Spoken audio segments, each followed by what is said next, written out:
I've faced down a 6-foot-tall chicken man that pukes acid and shits indestructible eggs. Trust me, old-fashioned doesn't cut it. Not anymore. That's a line from SCP-4153, one of the 5 great works we are covering in the Week 19 recap on the SCP Cafe podcast. I'm your host, Blue Soul, SCP Wiki moderator, chat operator, subreddit moderator, author, loving husband, Tottenham Hotspur supporter. Boy, if you didn't see either of those Champions League games this week, you missed out. Dog petter, Cologne aficionado, part-time harbinger of doom. You know the rest. I'm really excited about this week. There's a lot of good stuff to cover. It was a great week, even on an abbreviated schedule. This is the first week where the format has gone from a week being considered from Friday to Thursday. Now it is being considered Thursday to Wednesday, and the reason for that is to give a day to put up the pregame threads, both on the SCP Cafe subreddit, which you may be able to guess is our SCP Cafe, as well as on the Patreon, which is exceeding my wildest expectations. Thank you so much for those of you that have already joined the Patreon. I'm going to take just a quick second here to thank them individually. Crashington, God, what a stud Crashington's been. My first order on the Cafe store and my first patron. It's awesome. AIS Mallard, Andrew M, Matt W, Christopher B, Anthony S, Seth M, hashtag free Fortnite, and Sir Smunk. Thank you all so much. The Patreon is already at over $100 pledged monthly, and what that has done is basically you guys are now totally offsetting my costs involved in all of my SCP-related tech projects, which I did the math for the first time in creating this Patreon and found out I'm spending very nearly $800 a year on SCP stuff. So that is all covered at this point. That's a huge relief. That means when the time comes, if money gets tight and I got to figure out what I'm cutting off, that's not going to be it. So, man, it's really humbling to have this show of support that you guys have. Thank you again. So we're past the first 2 goals to offset costs for the show and all of the SCP tech projects. The next step from here is to basically fund a gigabit internet connection out here, and what that'll do is let me live stream. I don't do the live streams right now. It's just my internet is too slow. It's only a 5 meg upload, and that is as good as it's going to get for a while. So, that's what I'm hoping to do next. And we're pretty close. If we keep this rate up, we'll have it in no time at all. On the store side, I have placed a new shirt order. If you were waiting on the blue XL or double XL shirts to get back in stock, I should have them at the latest Monday. But if you want to place orders now, they are available on back order, and I'll be filling them as soon as I get them in. I have some new shirt designs that I will be showing off fairly soon. I had a shirt out of my own collection that I really liked, and I wanted to emulate that style, and I have. I've got the design. I just need to make the shirt. May do that tonight, maybe tomorrow afternoon, but hopefully I'll have that up somewhere where you can see it pretty soon. Also have some new badges that are going to be going up. These are from a Redditor, and I am going to give them a shot on the badge printer. We'll see how they turn out, and these will qualify for the Support the Artist program. This Redditor will receive 15% of all profits from the badges. So keep an eye out for that as well. I'll have make another mention of this probably next week if they are live by then. Also going to be reintroducing a shirt that I had pulled a few weeks back, the icon design. I have figured out a way, the design is a little bit different, but it does solve the issue I was having with the shirt, and I am going to do a test press tonight or tomorrow, probably with the other design, and if that goes well, and it really should, I will be relisting that as well. So a couple new designs all coming at the same time. Over on the scp.cafe website, I have enhanced the episode reference. Now, I talked about the episode reference for I think the last 2 weeks. This is a page that lists every single skip that I have covered in a recap show or a deep dive. And what I've done is I've gone back and I've made little marks for each one that is a first-timer piece, as well as my personal favorites out of the ones that we've covered. I do plan on going back and doing something in the vein of an awards show, and I'm not sure if I want to do that periodically or at the end of the year.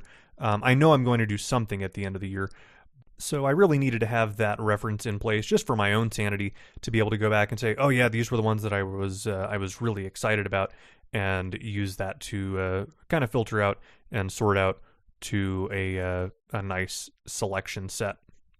Before we get into the recap, I want to talk very briefly about a new show that I will be doing very soon. And this show is about the process involved in writing a skip. This is going to be aimed, there's going to be something for everybody, I think. I'm aiming at primarily what I would love to accomplish with this is for first-time writers, or, writers that are thinking about writing for the wiki, but, don't really know where to begin. It's overwhelming. There's thousands of skips already out there. I want to aim it at that group and, try and simplify the process, because really there are a lot of things to keep in mind, but once you're sort of immersed and get a feel for the expected tone and elements and so on, it becomes more about the writing ability and your ability to convey the right feeling and the right emotions. So I'm going to be recording this very soon. The show is called Making a Monster. It will be part of SCP Cafe, and will be running, I'm not sure what day of the week. If I had to guess, probably on Tuesday. This will be part of the early access content available to patrons 1 week early, and then will hit the regular cafe feed and all other podcast feeds 7 days later. So I'm really excited about Making a Monster. It's been practically all I've been thinking about for the last 3 or 4 days. I've got a nice big outline of what I'm going to do. We're going to split this show into quote-unquote seasons, and each season is going to cover a single skip from concept phase through drafting to submission, getting the feedback, doing all of the stuff that you need to do to be a writer on the wiki. I'm excited. I think the show is going to turn out really, really good. So keep an eye out for that. I'll have more info on it as we get closer to crunch time. You can read about my plans for Making a Monster, as well as other proposed new shows, on the subreddit r/SCP Cafe. It is currently the stickied thread. It is at the very top. And please give it a read and share your thoughts. Nothing set in stone yet. That's the one I'm most excited about, but I want to hear from you guys. I do this for you all, so let me know what you think, okay? Okay, so we are going to get into the recap show proper. We had 14 skips in scope. I'm sorry, we had 14 survive and 13 in scope. So even though it was an abbreviated 6-day week to be considered higher count than the last 2 weeks. So the works that were in here, it was tough sledding to get in this week. That did not stop a certain somebody from getting included twice and nearly 3 times. We're going to get started. SCP-4617, Selfish Preservation by Malice Aforethought. We have an image of a glass jar, a mason jar, with no lid, and it's got a liquid in it. It looks like honey. It's got that color to it. And caption reads, "A jar of fluid secreted by SCP-4617. One thing that I will make brief mention of is the first thing I'm greeted with at the very top of the page is item numero SCP-4617. They're using the numero symbol instead of the normal number sign you're used to seeing, whether you want to call that a hash, a pound, or my favorite, the octothorpe. It is not present here. We have instead opted for item numero. Of all of the variations of item number I've seen, I like this one the least. I'm going to admit, but it doesn't actually have any bearing on the rest of the work, as you might imagine. We have an object class of Euclid and 2 paragraphs worth of procedures.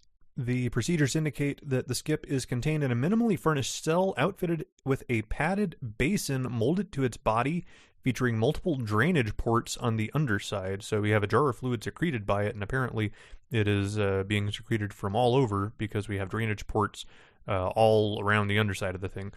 The skip is supplied with nutrients via water. Supplied with nutrients and water via a removable face mask, which can also be triggered to dispense halothane, which is a general anesthetic that you breathe in. Normally, you see in dentistry.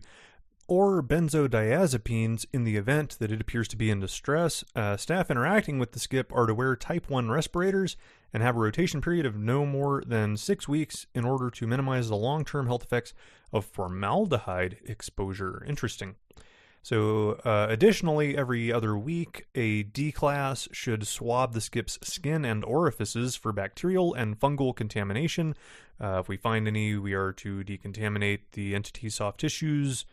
And objects produced in Zeta events are to be handled by the Site 06-3. It's a little elaborate for an HMCL supervisor, but so it is. The events are to be handled by this supervisor on a case-by-case basis.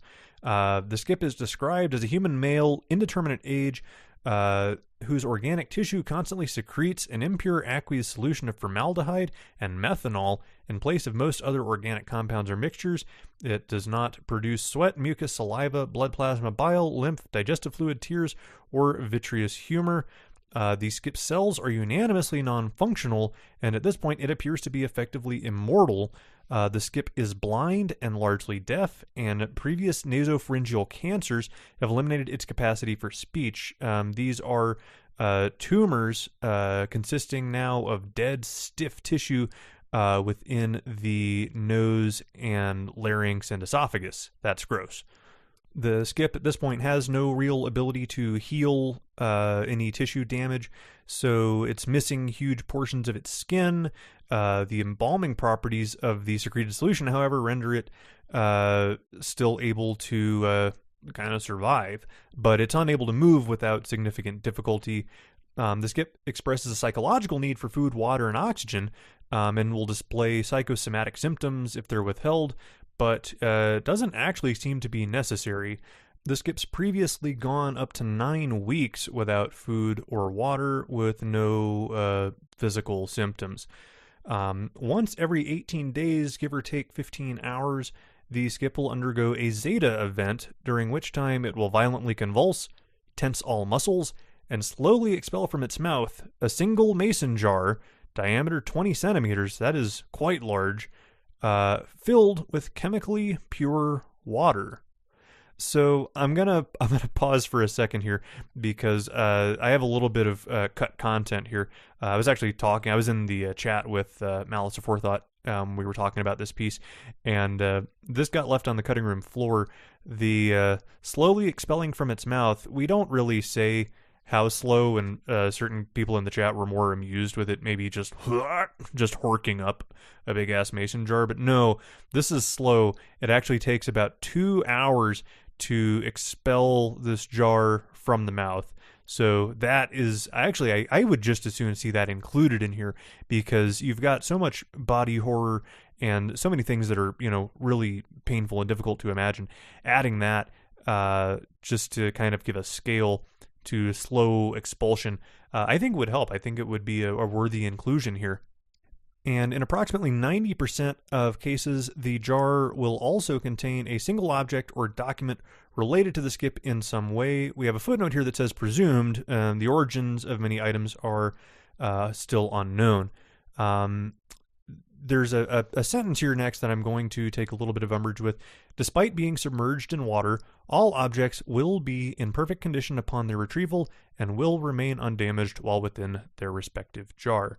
I've mentioned this. I hammered on this actually last week about using that future tense for things that will happen without fail every time. I am a big proponent of observing the scientific method. There are no certainties when it comes to much of anything, never mind skips. All objects have been in perfect condition upon their retrieval and have remained undamaged while within their respective jars. I think that reads just fine and doesn't say the wrong thing, because we are many things. We are not perfect predictors of the future, and I just, it's a simple change. I think it helps. We have a list of various objects that have been found in these mason jars. They're things like little coins, pocket watch, and then we have things that tell more of the story. A birth certificate identifying the skip as a Richard L. Hoffman. There's a dog collar, a sepia-toned photograph of the skip and a young woman. There's notebooks containing diary entries, watercolor paintings, and poems centered around the themes of rebirth, youth, and impermanence. Glass files of the solution secreted by the skip. There's a sketch of the skip, the woman, and two young children standing in front of the cottage. All but the skip are smiling. A pair of broken spectacles, broken dinner plate, copies of various fiction and nonfiction works, all published prior to 1868. Small other mason jars containing water, highly reactive solvents, motor oil, or blood plasma.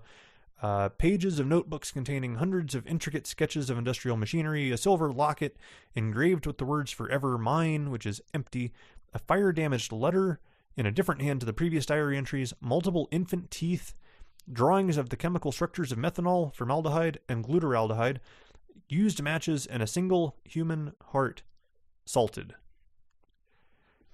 Here's the thing. I really don't care for this format. Call it, it's personal preference, but we are giving all of the exposition through things that fella has horked up.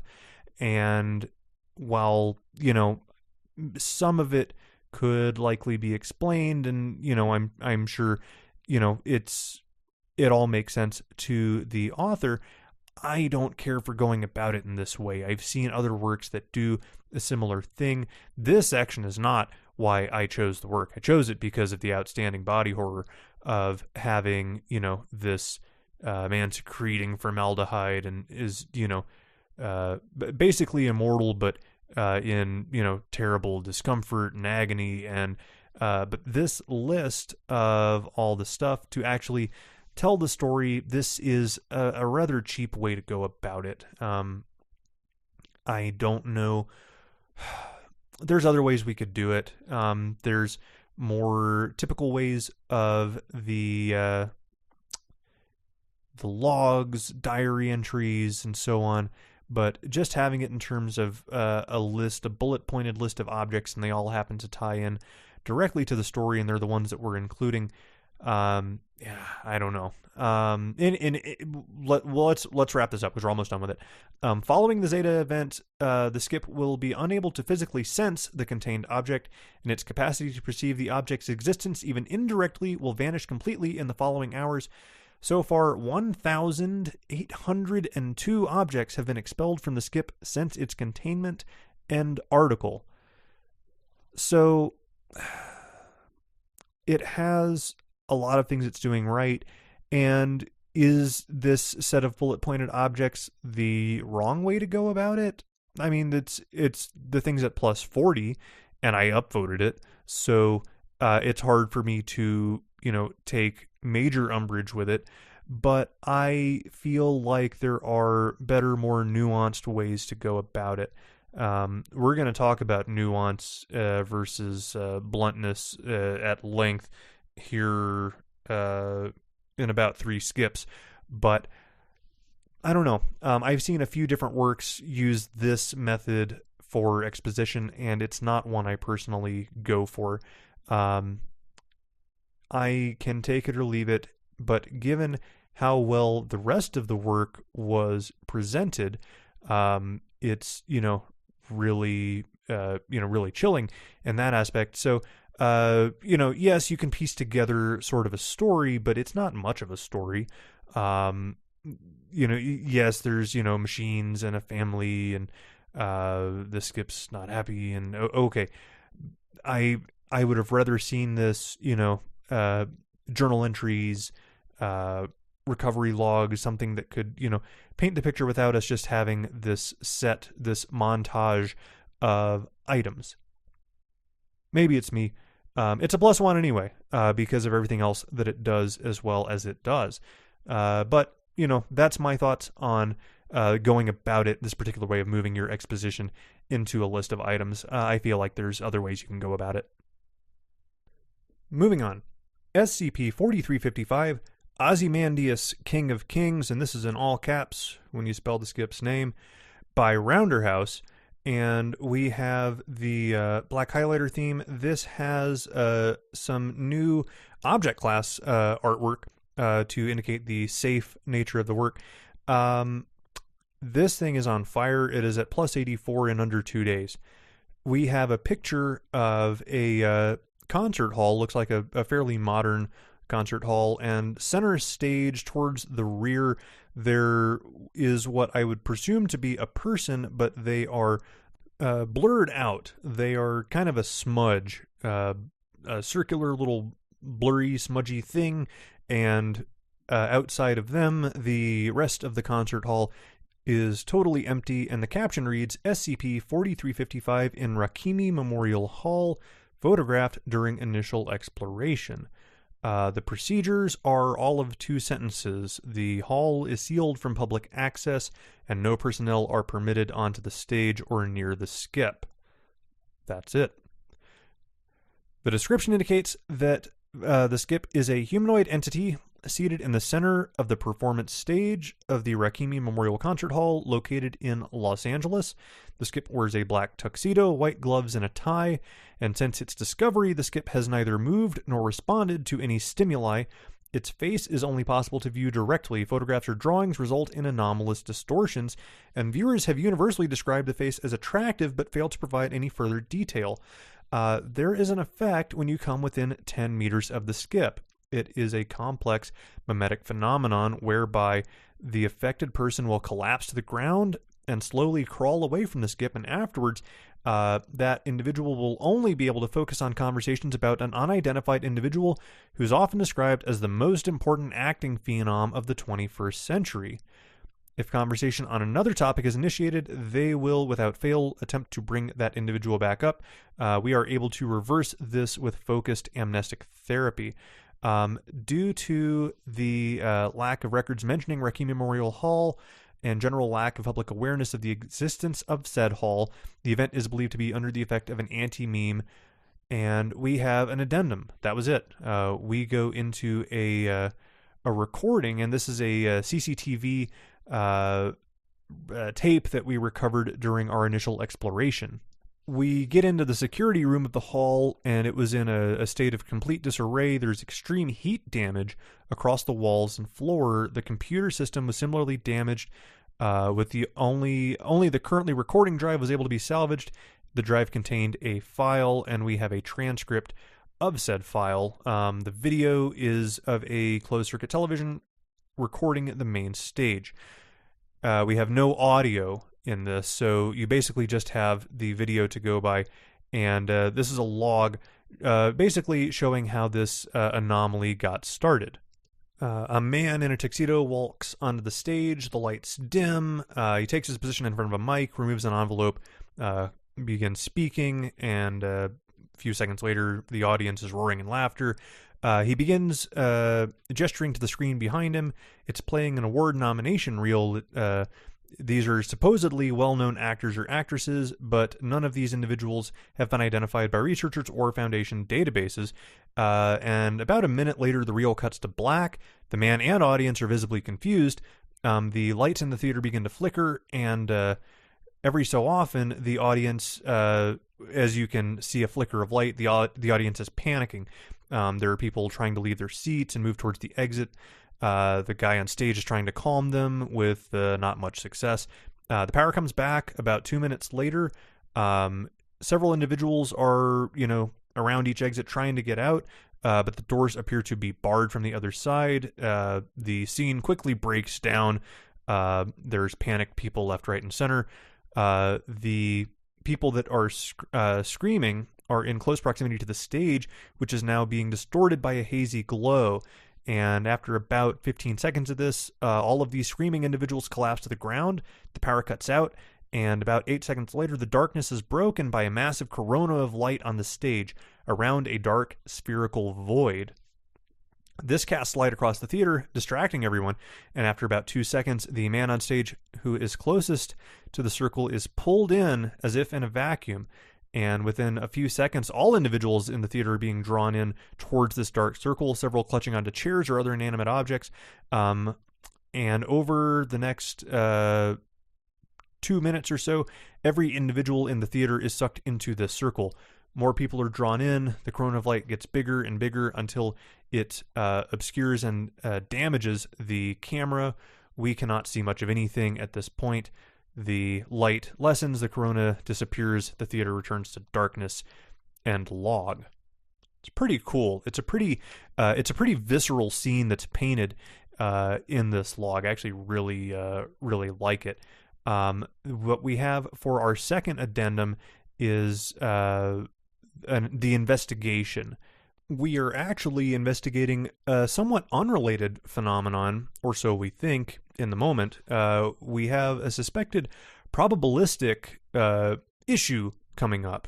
We've got homes in high-income neighborhoods in LA and Beverly Hills that were being discovered empty and unowned in abnormally high densities. Local banks were inspecting properties that they'd offered mortgages on, only to find out the homes were not legally owned by anyone, despite displaying signs of being lived in. So among the homes identified was one of these was a little tiny 52 square meter studio apartment. This one caught our attention because of how small it was compared to all of the other homes, which I'm assuming are your typical, stereotypical Beverly Hills mansions. This little dinky studio was, very bare, only the basic necessities inside. We have several documents found in the apartment, presumably belonging to the previous owner, and notably distortions were found on all documents obscuring the recipient's name. That will come up. So we have two blur, and it says, due to your exit from Reed College, you'll be refunded course tuition for Intro to Creative Writing, American Literature, Intro to Visual Arts, and Intro to Acting and Theater. This is from Bruce Smith at the Reed College. He is the Dean of Students. And we have a thank you for your submission to Life magazine. We passed this submission around, decided that your article was not suited. We wish you the best of luck in your future endeavors. This does not bar you from future submissions. And 8 similar letters were found of this note from March to October of 2016.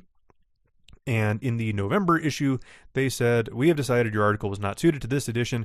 Due to the high amount of rejected articles you have submitted, we kindly ask that you refrain from further literary submissions. Thank you for your understanding. So this is one of the other ways that I was kind of talking about, how you can go about exposition in a number of ways. I like this. This paints an interesting picture. You've got a college dropout.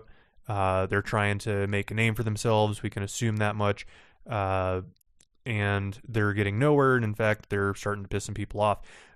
We also find a paper document containing ritual instructions found beneath a loose floorboard, and the ritual is titled On Second Death, and it says, man's physical form may die with the onset of first death, but his memory can only be slain by second death. The following ritual allows one to stay her hand. So the concept of second death is not unique to this skip. It's a fairly, famous sort of concept that a man dies twice, once when he physically expires, and again when they're no longer thought of, the moment of their final memory. It's actually a pretty terrifying sort of concept. That might be why I'm doing this podcast. I'm not going to lie. So we have a ritual, and it involves a number of ingredients. The general pattern of it, according to the work, the first piece is you need a lock of hair from a lover, optional, as the caster often lacks a source. Ouch. A bowl of blood. The source is irrelevant. Scrapings of flesh from whoever killed your chances of being remembered. Sweat droplets acquired during physical labor. Proof of effort. Tears, no caveats. These ingredients are to be combined, heated, and mixed with water before being ingested. Once they are ingested, you have approximately 4 days to complete the ritual before your body begins coming apart. You will need souls. The ritual must be performed at an event, preferably one attended by as many notable individuals as possible. Their recognition will be used for your own legacy. We have a D-class interview. This involves Dr. Travis and a D-class, and we had let them get close to our skip, and we have interviewed them after the fact. And we asked them how they're doing, said okay, not sure what happened, and we go, yeah, you must have gotten dehydrated and passed out, you'll be fine. D-class says, probably. Still, worth it for a chance to meet him. Travis says, who's him? D-class says, only the greatest acne phenom of the 21st century. He's stunning. Like, some people just have that aura around them, you know? Right. Tell me about this person. When did you first notice their work? God, I couldn't tell you. He's been in, like, everything. Every hit movie I can think of in the past couple of years. Of course, they're probably hits because he was in them, but whatever. Some people were just born for a creative life, I think. Your Kubricks, your Wells, those kinds of folks. He's one of them. Just an absolute star at everything he does. Dr. Travis says, so what did you say this person's name was? D-class says, oh God, I have it. Like, it's right on the tip of my tongue, I swear. Doctor says, that's fine. Take all the time you need. There's a pause. D-class says, shoot. I'd probably know it if I saw it. End log, end article. So there's a little bit to chew on here. I'm going to take a brief departure to talk about the title of the work and tie it in. The title is Ozymandias, King of Kings. Ozymandias, of course, a famous sonnet by Shelley, and I would summarize it, but as short as it is, I'll just read it to you. I met a traveler from an antique land who said, 2 vast and trunkless legs of stone stand in the desert. Near them, on the sand, half sunk, a shattered visage lies, whose frown and wrinkled lip and sneer of cold command tell that its sculptor well those passions read, which yet survive, stamped on these lifeless things, the hand that mocked them and the heart that fed. And on the pedestal these words appear, my name is Ozymandias, King of Kings. Look on my works, ye mighty, and despair. Nothing beside remains.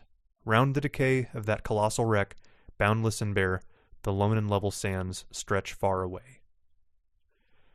So the idea with Ozymandias was, I think, conveyed very well in this piece of, you can lay out the entire story. It says just enough that you can piece together every bit of it. And the order of it, we get pieces out of order in the work, which is cool because it lets you sort of go back and tie it all back together. They, college dropout, got bounced out of, Life magazine, finds this ritual, apparently does well enough at the ritual to cause this event at this studio, award show. And the interesting thing is he is basically stealing their fame and stealing everything about them, which is why they're being portrayed as well-known actors and actresses, but they haven't been identified by researchers or foundation databases, and even to the point that they're no longer, we have no record of them in property records, in bank records. So he's taken all of their fame, and anybody that comes even close to him is just struck down in awe and says, they will remember him forever, but not his name. You contrast this to Ozymandias the sonnet, where you have the name, but only 2 legs with no torso and the bottom half of a face, and that's all we remember of them, and we see none of their works. I really like this piece. This is so well done. This deserves every bit of its plus 84. I wouldn't change a thing. Really wouldn't change a thing. Super, super well done. Very easy plus 1. Now, we're after the second skip. This is normally going to be the point where I will mention certain articles that Patreon members at the Double Shot or Black Velvet tiers would like me to make mention of. I have 3 such members. Nobody took me up on the offer this week, so I'm going to do it my damn self. There is a new series out by a random day moderator and community outreach co-captain called Speed Demon. This is a cyberpunk urban fantasy about the criminal exploits of a drunken witch, and he is committing to a very aggressive schedule. These are all tales. There's a lot to take a look at already. The Speed Demon Hub is looking pretty good, and if you're into cyberpunk, tech noir sort of shit about, wisecracking witches, you're in luck, my friend. Check out the Speed Demon Hub. It is going to be linked at scp.cafe or scpwiki.net/speed-demon-hub. Now, moving on. SCP-4143 Infinitestine by 9volt. 9volt's been on fire. We have no images. We have no fancy CSS. Take the two together, it's almost refreshing. I'm really a fan of that, in all honesty. We have an object class of Euclid and fairly lengthy procedures here. Chen Lin is housed in a standard humanoid anomaly containment cell at Site 201, equipped with newly developed holographic entertainment systems and furbished as per Lin's requests. The exterior is fitted with cant counters and Aether V3 thermic particle imagers set to alert changes in chamber conditions as an early warning for defecation. All right. Lin is permitted to leave the cell while accompanied by guards trained in handling dimensional anomalies, and interviews with Department of Extra-Universal Affairs Multi-U personnel will be held monthly. Lin has been instructed to trigger their cell's alert system if they need to defecate. Once done, they are to be rapidly transported from Site 201 to Multi-Hazard Chamber Zeta in the Arete Dimensional Array, which is a network of machinery constructed by the Department of Occult Containment and Multi-U to monitor and regulate dimensional instabilities within Lake Ontario. Okay. Pooping. A lot of pooping. Chamber Zeta is constructed to withstand various anomalous hazards containing beryllium bronze antenna to redirect psionics, counter-mimetic glyphs inscribed into the walls, 3 redundant auto-exorcist units, I like that, and 1 lavatory. Anomalies released from defecation are to be contained or neutralized through all necessary means in the event that defecation poses a K-class hazard. Oh my god. Array regulators will be disabled and Chamber Zeta will be jettisoned into the nearest dimensional aperture. Lin's survival is not considered a priority. These are the procedures. Okay. Shitting out K-class hazards. I haven't seen this before. Not in a main lister. I don't think I've seen it in a J either, but I certainly haven't seen it in a main lister. We had, what was it? Was laser butt disease? It was a J. Yeah, it wasn't a main lister. Laser butt disease was a J. I actually wrote about laser butt disease. I have a tale about it called It's All Behind Us Now. So the skip itself, 4143, is described as the intestinal tract of former graduate student Chen Lin. Well, they're probably still. Oh, I guess they're not a graduate. They're not a graduate student now because we, on account of we contained them. So the anomalous intestinal tract continually generates additional body mass. It extends through multiversal and higher dimensional spaces. The small intestine entirely fills the cavity both intestines would normally occupy, entering a localized wormhole at its 8.5 meter mark. The sigmoid colon ends through a nearby wormhole connecting to the rectum and anus. Fuck me. Okay. Alright. preliminary exploration on 29/5/2038. Again, these date formats found that the skip, the skip in this case is the intestinal tract. I need to be clear here because it just gets referenced as the skip, and the person is not the skip. The intestinal tract is. The skip spanned a length of 30 meters, intersecting four-dimensional space twice and passing through one alternate universe.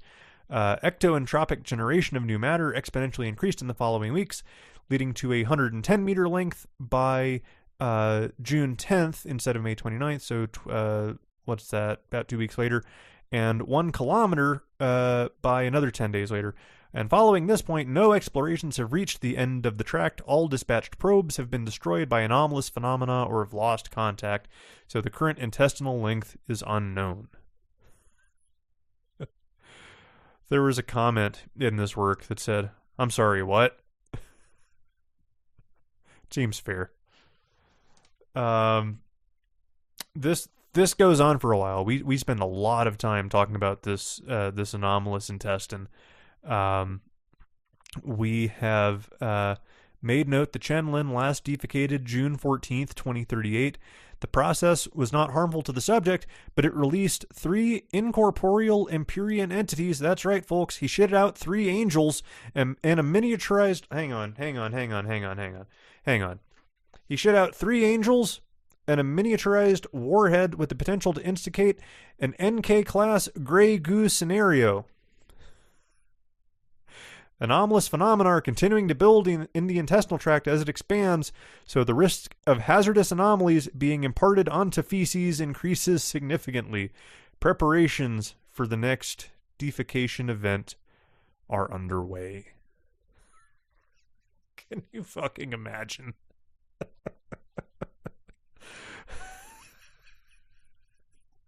How often do you poop?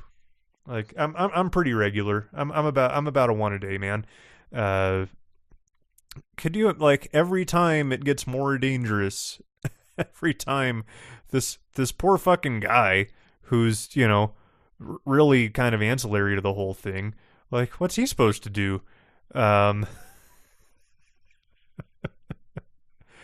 We have an exploration log because fucking of course we do. Why should you expect anything else from this piece from an exploration log? So here's I won't say my favorite line, but it's definitely like a top 3 thing. Addendum 1, January 2038 exploration findings.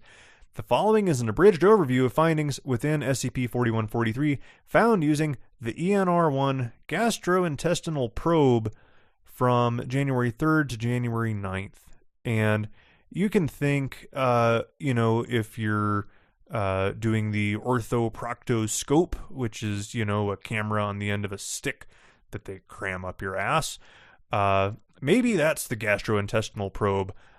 I had, like, just this wonderful image of, like, fucking Star Trek Voyager shit.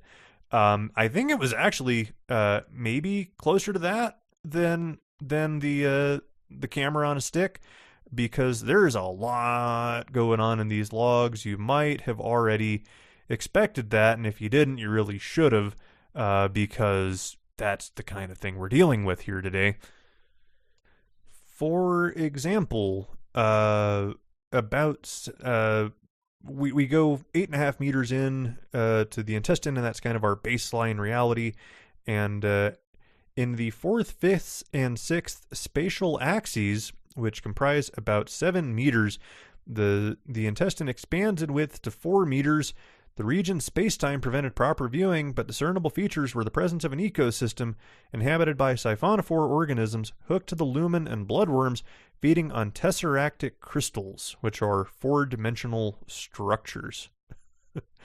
And in the next bit here, it's similar to the previous, except now the tesseractic crystals display sapience, and all vocalization from the crystals are mooing.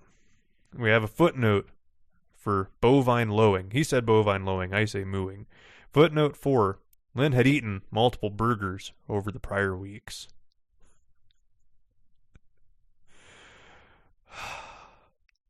We have a 9-kilometer long stretch of intestine. The skip expanded into a 3-kilometer wide cavern. It contained the wreckage of buildings, roadways, and vehicles, all built in an Art Deco style. The majority of the surfaces are covered in shit. Several meter-long chunks of shit float in space. There's no gravity and no signs of life. I can't keep doing this. There's so fucking many of these logs. Oh my god. There's so much of this. We go into space, because of course we do. We go into the Wanderer's Library for a little bit. We end this with our gastrointestinal probe exiting a wormhole. We enter a dark, cavernous space with a width on the scale of several kilometers. There's gravitational forces pulling the probe downward, and the cavern walls are conically expanding outwards. At this point, the equipment observed a massive sphere of fecal matter with the radius that reached the cavern's maximum width. There's high amounts of heat radiation present. The surface continually shifts from the movements of indiscernible entities beneath it. The gravitational force increased, and we lost our probe. It impacted the feces. The last footage before contact was lost showed 10 additional entrance wormholes on the cavern interior, expelling matter into the chamber. Our final sentence: defecation event preparations are being accelerated.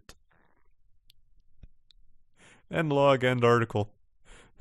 Thank God. So I left out fully half of the exploration log. So much of this would just be a reading if I had to keep on. I don't want to do that. I want you to read this piece. So the response to when somebody said, "I'm sorry, what?" was shitting angels. Pay attention. Is there a point? I'm not sure. It's entertaining, so it's got that going for it.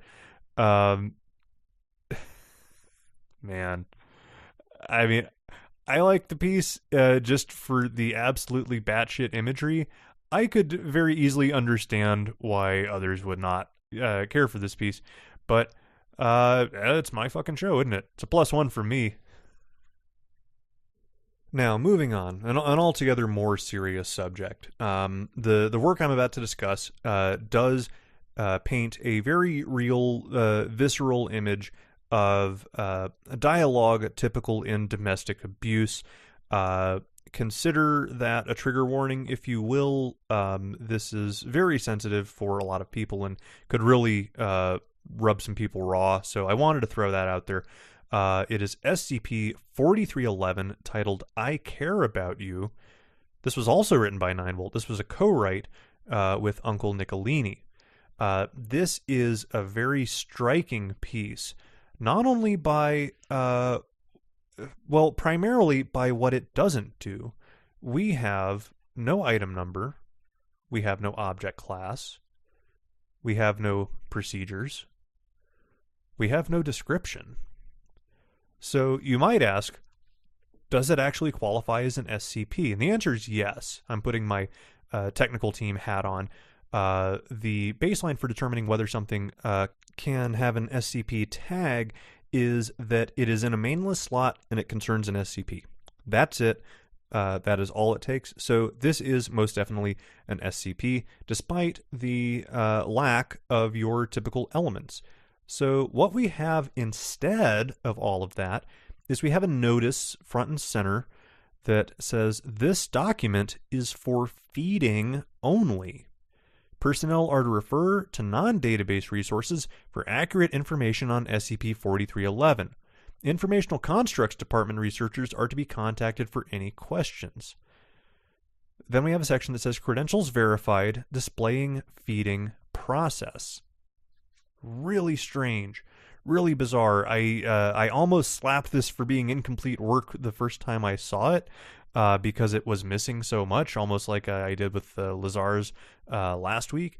This one wasn't quite as, the other one seemed more clear cut, and neither one of them actually were incomplete works. They're just major format screws. And I don't recommend it to just anyone, but 9Volt's been on such a hot streak, and Nico has too. They've both been doing great work. I you know, if you've got the chops, by all means, try it. You know, worst thing that happens, you get downvoted, you delete it. You know, you live to fight another day. So the rest of this work is dialogue between an unnamed Foundation entity, person, we don't really know, and SCP-4311. I'm going to call our unnamed Foundation person a researcher just for the sake of I have to call them something.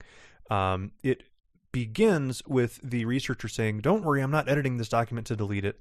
I'm not deleting the slot either, so please don't be alarmed. You can understand this, SCP-4311, right? I know you can. I can always count on you to understand. I would never rip away your home from you. I care too much about you to take this away. You've been good this week, so you deserve to keep it.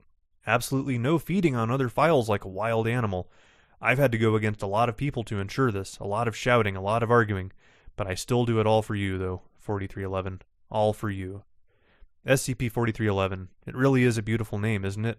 I picked it out just for you."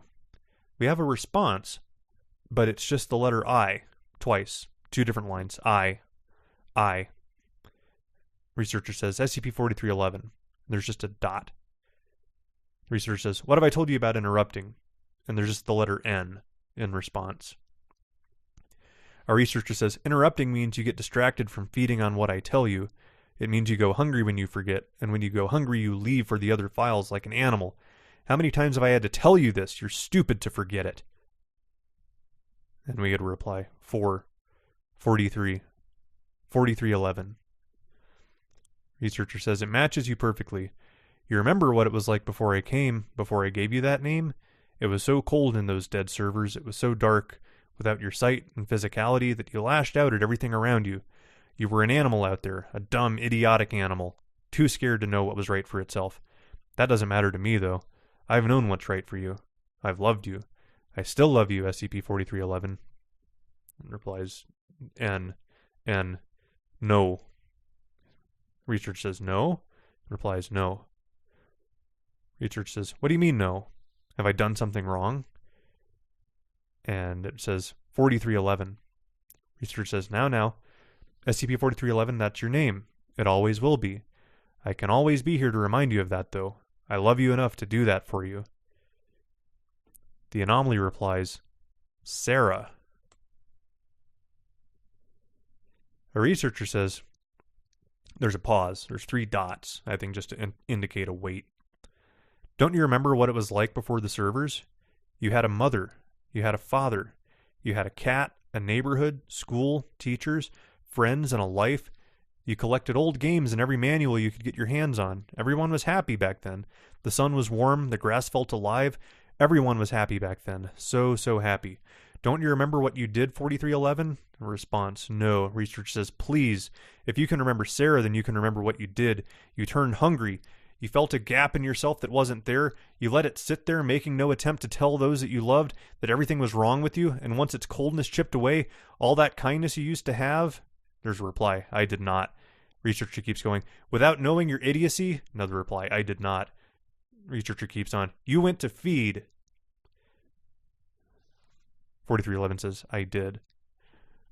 Researcher says, no one could ever see them again.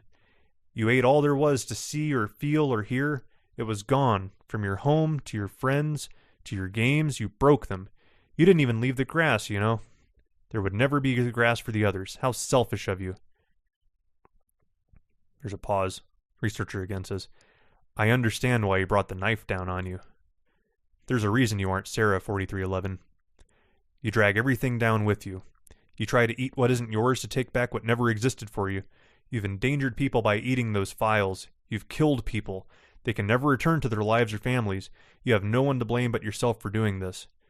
But I still love you, SCP-4311, even if you're hurting me. You still have enough of a mind to understand that, right? You're hurting me, SCP-4311. You're hurting me. You're hurting the Foundation. You're hurting those that care for you. Those who love you. You hurt us. We have some replies. They're just the letter Y. Y. You understand? Yes. I'm glad you do, SCP-4311. Have a reply. I, I, I am not. Then the researcher. What you are doesn't matter to me. I love you, SCP-4311. I love you. I love you. I love you. I love you. I love you. I love you. I love you. I love you. I love you. I love you. I love you. I love you. Do you love me? There's no response. You don't? How disgusting. You'd be nothing without me. End article. Phew. Okay. So there's actually quite a bit to unpack from this. The presentation, the way that this is constructed to tell the whole story from one side is interesting, because what you have is an unreliable narrator, to say the least. What you can probably take away from the piece, probably being an operative word here, is that the emotional abuse is probably not necessary for containment. We have procedures that are likely that we need to keep this anomaly interested so they don't go feeding on concepts and things that to keep them occupied, basically, so they don't do damage. Do we really have to go this route? Do we really have to get this into emotional abuse, into verbal abuse? I don't know. Personally, I don't think so. Probably not. There's nothing that really indicates that it's that necessary. The operative sentence here, interrupting means you get distracted from feeding on what I tell you. It means you go hungry when you forget, and when you go hungry, you leave for the other files. So we have this concept that we are keeping them occupied so they don't leave for the other files. Is the abuse part really necessary? Probably not. That is a whole other level on this piece, because there's a lot to consider with this work. I was actually I was talking with a random day in the staff chat about this piece, and he actually gave this a -1. So we were kind of comparing notes, if you will, on what we liked or disliked about it. And I had he'd said that he never felt like there was a point to the brutality. He was comparing it to another staff member, Tombstone, wrote some really good tales that got into similar abuse, but they're more gripping, whereas this one goes through the motions of gaslighting and abuse, but it's all kind of pointless. And originally I had replied to him that I thought the abuse aids in containment. I don't know if that's the case now that I've had a little more time to think about it. I think the fact that it is pointless is the point. That we could contain this skip any fucking way we please, and we have a researcher that is a majorly fucked up individual. He had indicated that an issue he has with it is that the whole work kind of exists in a void. There isn't really a character. You've got an artificial abuser and this Sarah who's sympathetic. We give sympathy to because she's receiving this abuse, and it's just sort of deliberately tugging at sympathies because it portrays the abuse, and he doesn't care for having his heartstrings really just tugged on that, obviously. Whereas I don't really mind it. I think if you've got the writing ability to go for the throat and, sort of walk up with a story and punch you in the mouth, more power to you. I think that is something we don't see enough of people that can do it, that, if you can, start the whole thing at a really high level of energy and, evoke really strong, raw emotions and maintain that the entire way, it's really gripping. And, I'm always willing to agree to disagree on a piece. I've never tried to put out there that, or I at least haven't intended to, that I'm some sort of an authority on what flies or dies on the wiki. This thing is doing quite well. This is still, to me, first and foremost, a horror writing site. I don't think you can be all that upset if people do try to go after you psychologically. At plus 81, this is one of a couple of works that are just on fire. Really powerful. I saw some comments from people saying they can't upvote it, like it would be a really difficult upvote.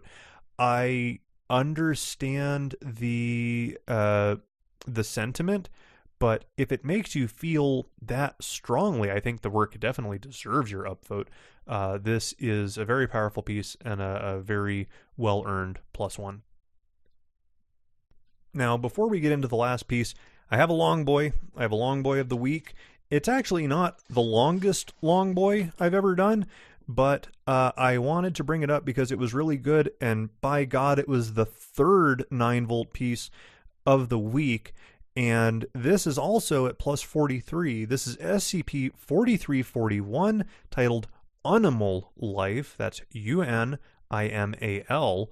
And this piece is altogether different from either of the first two that we looked at today. It is the stakes are set high right at the beginning and keep going up. It leads with one of my favorite sentences I think I've read in a long time. No Foundation personnel belonging to the biological kingdom Animalia are to enter the town of Grantsfield. I love the implications of that sentence. This has all of the feel of an action movie crossed with some of the better elements of Series 1 as far as stakes rising and the Foundation having to respond under pressure, making mistakes, really, really heavy stuff, really good work. 9-volt was talking with me about their process the last couple of weeks, that they've been deliberately trying to not dwell, not sit on pieces, get them written, get them shipped, get them the hell out of here. Keep on keeping on, 9-volt. You are doing fantastic. This is very much worth your time. SCP-4341, Unimal Life, the third of 3 skips in this week's recap show by 9-volt. Now, last but not least for the recap show, I have a work that surprisingly wasn't written by 9-volt. This is SCP-4153, titled Vincent Price Presents It Came from Site 9. And we have an image. We have several images, actually, but the big one, the main one that I consider the image, is an image of the aforementioned Vincent Price, legendary horror film actor of days gone by. He has, this is an autographed photo, and the caption reads, signed photograph left by SCP-4153-036 in containment cell, written on back, from one horror aficionado to another, always stay ahead. And the reason it says stay ahead, A-head, is he is holding a wax figure, a disembodied head with its eyes bulging and looks like it's, yelling at Vincent Price. This is this was a promotional still from Tales of Terror, which was a 1962 joint. We have an object class of Euclid, and one of my favorite MTFs mentioned in the containment procedures, Iota 10, damn feds, monitoring, investigating all reported sightings of 4153 instances, with particular attention paid to sightings near or inside horror attractions. When found, these instances are to be apprehended and taken into custody. The 4153 number is a collective designation for an acting troupe comprised of animated wax figurines portraying monsters and villains from classic horror cinema. Notable examples include the werewolf as portrayed by Lon Chaney in The Wolfman from 1941, Frankenstein's monster as portrayed by Boris Karloff in the 1931 film, Count Dracula, this was Bela Lugosi's Dracula from 1931, and Professor Henry Jared from Vincent Price in the House of Wax. The troupe is active throughout North America. The members appear at haunted attractions like haunted houses, trails, and cornfield mazes. During their performances, the instances use wax to alter their appearance, produce props, including fake blood and gore, and even manipulate wax objects from afar. Our initial encounter with these guys it was in 1993. The owner of a haunted attraction notified police of a break-in. The intruders were operating their own set within the attraction. Foundation operatives were called out after officers determined the instances were not wearing makeup. Frankenstein's monster. Oof. They were transported to Site 9 for initial interviews and processing, and shortly thereafter, contact with the site was lost during a catastrophic containment breach. Oops. So we have an addendum. This addendum takes the shape of several interview logs. The first one is with the Bela Lugosi Count Dracula. The dialogue here is really good. It's good throughout all of these interviews. So we have our Agent West that says, begins the log, says, okay, so, and Dracula cuts him off. Look into my eyes. There's some silence. Look into my eyes. Agent West says, I am looking into your eyes. Dracula says, you are under my control. West says, no, not really. And Dracula goes, your will is strong, Agent West. Says, right. So about the haunted hayride you broke into. And Dracula says, but I wonder, how will you protect yourself against my infernal strength? West says, you realize that if you stand up, I'm going to shoot you, right? Dracula says, you are a formidable adversary indeed. I really like this log. It's all of this, very campy, old-timey horror dialogue. We ask, what were you doing at the hayride? And he goes, you will know the truth soon enough. Well, the police report says you were hiding in the bushes, but does it tell you that we were already here? It tells me they found you wearing bedsheets. We were all dead the whole time. So, yeah, I think we're done here. And he goes, the log is coming from inside the house. We end the log there.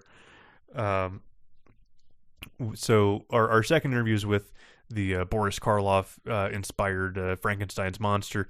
And we have an Agent Henwick trying to ask a question, what were you doing at? And our wax figure cuts him off. Says, can I start by saying it's an honor, a real honor? People always ask me, Boris, do you regret portraying the monster? Do you regret being typecast? And I always tell them, good heavens, no. It was the best thing that happened to me. I wouldn't be here with all of you if it wasn't for that. I wouldn't have the chance to work with you wonderful people.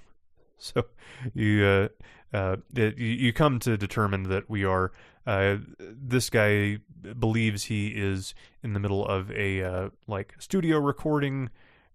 Frankenstein's monster asks, you can cut this part out during post, right? Henwick says, what?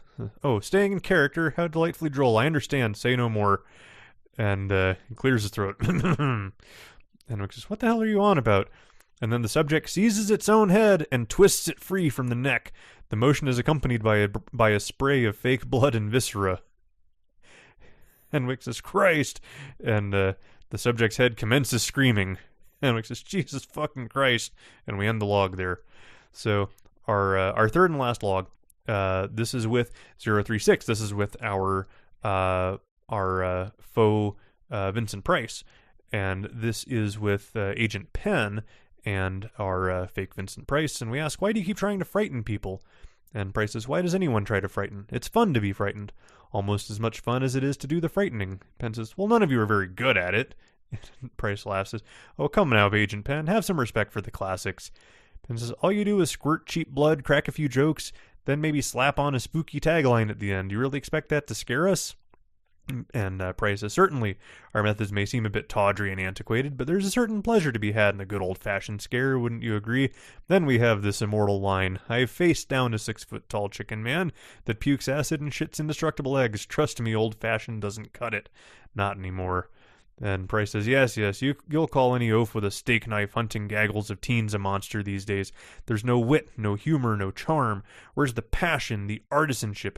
Where's the sense of theater? And Penn says, "This isn't a drama club, Shakespeare. We're talking about monsters, not some stage production of Titus Andronicus." And Price says, "Well, would you like to know something peculiar? I've almost never played a monster. Oh, I've played villains, most certainly, but not monsters, only men, besieged by fate, driven to revenge. Still, I've always had a fondness for them. Even as a child, I sympathized more with the monster than the hero."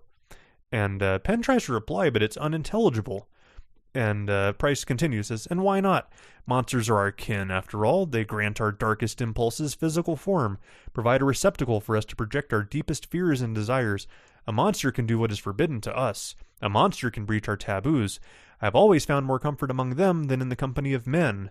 And Penn is again intelligible, or unintelligible, I should say. And Price says, oh dear, your tongue seems to have gotten away from you there. Here, allow me." There's whimpering. Price says, "Hush now. I warned you about this. I told you that you mustn't disturb the wax before it hardens. This is a crucial part of the process. It needs to solidify. Otherwise, you risk disturbing the performance." There's muffled sobs. Price says, "Stay still. Let me make an adjustment here. Reseal this," and there's gurgling. Says, there we are. Splendid, splendid. Good as new. Now let's take it from the top, shall we?" And action. We have our agent back. "Why do you keep trying to frighten people?" Price says, "Why does anyone try to frighten? It's fun to be frightened, almost as much fun as it is to do the frightening." Penn says, "Well, none of you are very good at it." There's laughter, and Price says, "Come now, Agent Penn, have some respect for the classics." End log. We end this, that during the follow-up investigation into Site-9's containment breach, all on-site personnel were found to have had their skin and vital organs surgically extracted, then replaced with wax. Autopsies determined that although this occurred several weeks prior to the initial recovery of 4153, all personnel remained alive up until the day of the breach. Notably, one body, that of Agent Gerald Penn, was found without its head. All instances of 4153 remain at large. End article. This is killer pacing.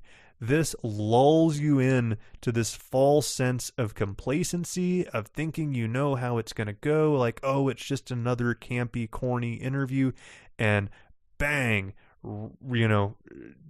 hits you with it, and we get this huge amount of rising action at the very end. Really, really well done. I will say the dialogue is outstanding throughout the whole thing, particularly this Vincent Price dialogue. If this isn't something that he actually said, it is very much in the spirit of the sort of things that I do expect him to say. Really fantastic, and it's a great commentary on horror writing as it compared to during his time and now. And this was 1993, I believe. Yeah, so 93. So you think about what was contemporary in 93.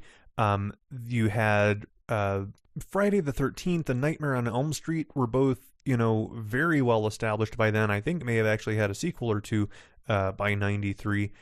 So yeah, no, a fair commentary on what they had gone through during their heyday and what may just simply pass for horror now. Really fascinating stuff just as commentary on the genre.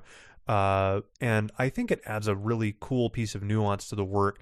This is really well done. This was a very easy +1 from me. Now, before we get on out of here with the recap show, I have a mailbag question. This is a new weekly feature. Patrons at the $5 tier and above can submit questions to the mailbag, and they will get answered on air. So I have a mailbag question from Crashington. He asked, "What is your history with the wiki? How did you come across it, join it, and move up in the community in it?" I started in the wiki in 2012. I was linked to SCP-087 without the benefit of any context, and I was floored. I was like, what am I, what am I looking at? How did I get here? And at that point in time, you should take a look at archive.org in the Wayback Machine and see what the site looked like back then. it was not as fancy as it is now. It was much more basic, this very simple red and black and white theme. So I click to the homepage not knowing anything, and I see something to the effect of you're accessing classified information. If you are unauthorized, we basically already have your location, and we've been notified. It was really, really immersive. And once I was able to kind of piece together what was going on, I was just in awe of what I had stumbled upon. The scope of what had been built so far, this was early Series 2 at that point in time. Just this big collaborative effort to build a universe and try to scare the shit out of each other was really fascinating. And I've had I've been told for ages that I was a good writer, and the thing that really intrigued me about the site was reading more about the process of, okay, how do I join? How do I become, how do I contribute to this? This was very much during Bright's heyday, and Bright has mellowed out significantly since then. But at the point that I was trying to figure out where to go, the tone from all of the guides and getting started sort of thing was basically, don't forget, you're here to benefit us. We are not handing you shit. You need to earn your place and impress us. I loved the challenge. I loved the thought of, these are not anybody I know. I didn't know a single person in the community. And just to have that bar that, you had a rating system like, oh, well, shit, if more people can like a work than dislike it, it's going to stick around, and that's a reasonable goal to set. Well, I set, my first entry actually did stay up. It was SCP-1388. You can take a look at it. I've left it alone because I feel like it's important to not lose sight of your start. It's not a great piece, but I also am not going to rewrite it. It is not all that it's not all that compelling to me, so I can't imagine it does much to anybody else, and it's basically just kind of getting by on nostalgia's sake. I didn't have a good piece that was actually roundly upvoted by the community until 042J. I had a few in between that didn't really work. They got deleted, or I just pulled them back because I wasn't happy with them. And that was during the tail end of sort of the LOL Foundation era, where you could still just throw, you could throw the all the favorites together, and have them do a funny thing, and you'll probably still get upvotes. That piece would get absolutely torn to shreds these days. It would have gotten torn to shreds a week later. I feel like I just snuck it in. I became staff, I want to say it was about a year later, and it wasn't through really any contributions on the wiki itself. I was actually helping out on the Reddit side. Dr. Kens, who was actually one of the first people that I got to know on the site, he and I actually, it turned out, had a mutual friend through, one of the most bizarre things ever.